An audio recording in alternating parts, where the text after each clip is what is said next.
Bem-vindos à apresentação sobre o círculo unitário ou círculo trigonométrico. O círculo unitário nada mais é do que um círculo de raio 1 orientado, centrado na origem dos eixos cartesianos. Então, vamos traduzir isso. Eu tenho aqui meus eixos cartesianos, certo? Tá com um zoom bem grande aqui no centro.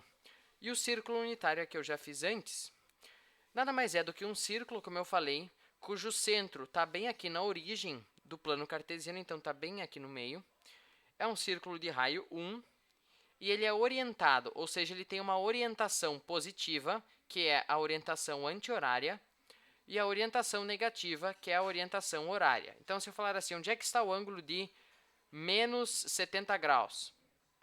Bom, é um ângulo negativo, então você vai pegar 70 graus no sentido horário.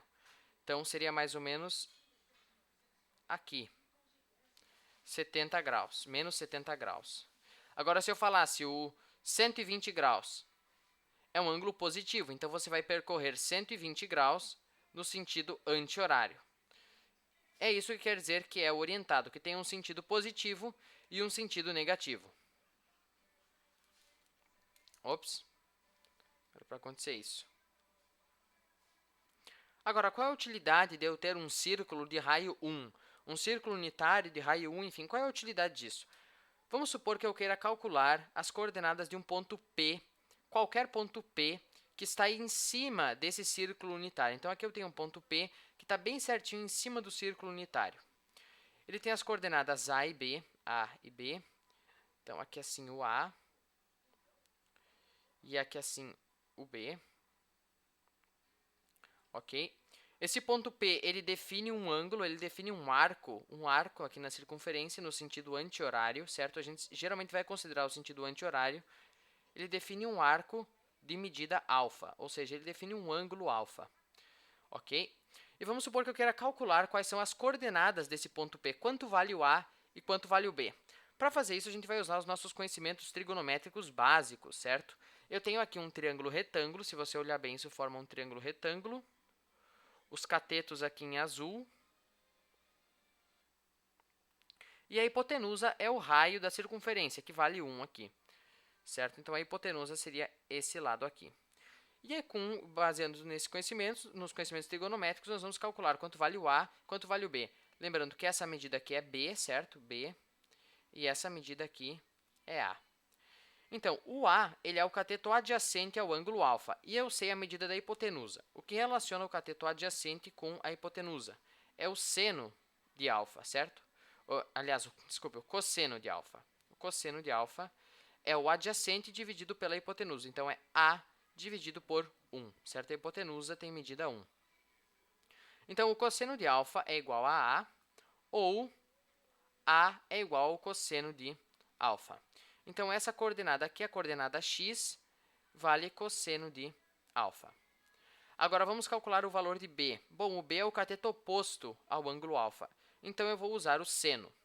Seno de alfa é igual ao cateto oposto dividido pela hipotenusa. Então, é B dividido por 1. Seno de alfa é igual a B, ou B é igual ao seno de alfa.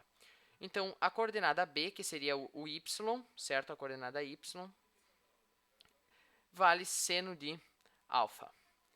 Então, qual é a utilidade disso? Qual é a utilidade do ponto P em cima do círculo unitário ter coordenadas cosseno de alfa e seno de alfa? Bom, a utilidade disso é absolutamente tudo.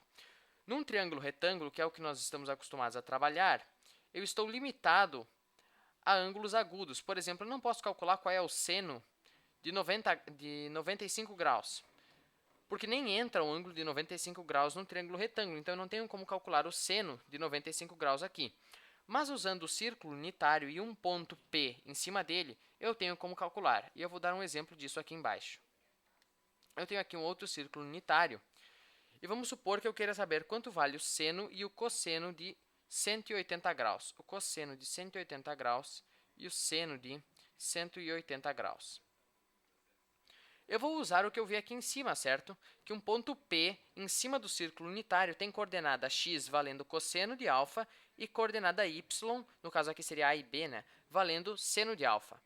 Então, qual é o ponto P que define um arco de 180 graus, lembrando que a gente sempre considera o sentido anti-horário, nesse círculo unitário. Qual é o ponto P que define 180 graus? Bom, o ponto P é esse aqui, esse ponto P aqui, certo? Ele define um arco de meia volta de 180 graus, certo? Aqui, bem certinho, 180 graus. É esse ponto P aqui. Quais são as coordenadas desse ponto P? Bom, é bem fácil, aqui a gente pode ver visualmente. É menos 1 e 0. Então, pergunto, quanto vale o cosseno de 180 graus? É muito fácil, basta eu olhar para a coordenada x desse ponto P.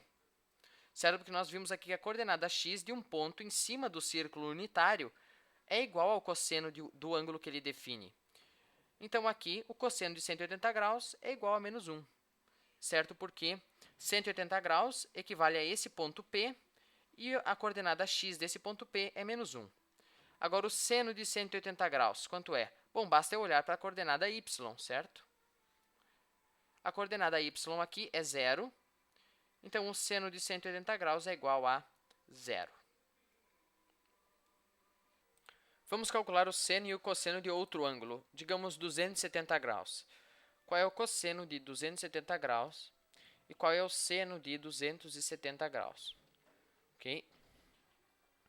Claro que sabendo o cosseno e o seno eu também posso calcular a tangente, mas isso seria adicional. O principal aqui é o cosseno e o seno.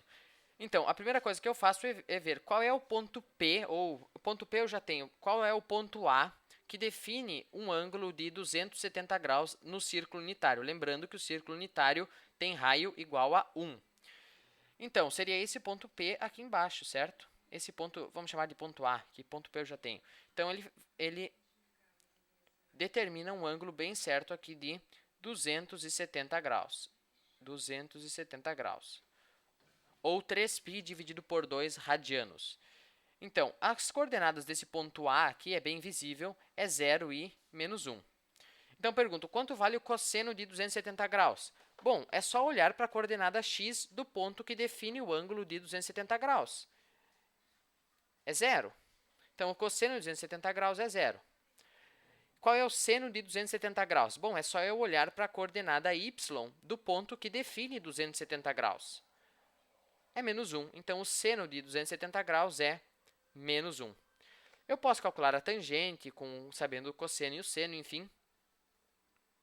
Então, o que seria, aliás, a tangente aqui? A tangente de 270 graus é o seno de alfa dividido pelo cosseno de alfa. Cosseno de alfa.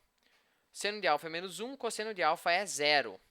Eu tenho como dividir 1 por 0? Não. Isso aqui é indeterminado.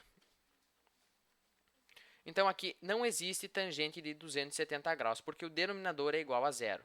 Aqui em cima, a tangente de 180 graus é o seno de 180 graus, isso nós já vimos em outro vídeo, dividido pelo cosseno de 180 graus. Então, é 0 dividido por menos 1, que é igual a 0. Então, a tangente de 180 graus é igual a 0. Você percebe, então, a utilidade do círculo unitário. Ele permite que eu expanda o cosseno e o seno para ângulos que não são agudos. Aqui em cima, só ângulos agudos. Agora, com o círculo unitário, eu posso calcular seno, cosseno, tangente de qualquer ângulo. Era isso por esse vídeo. Até o próximo, onde nós vamos aprofundar um pouco mais o círculo unitário.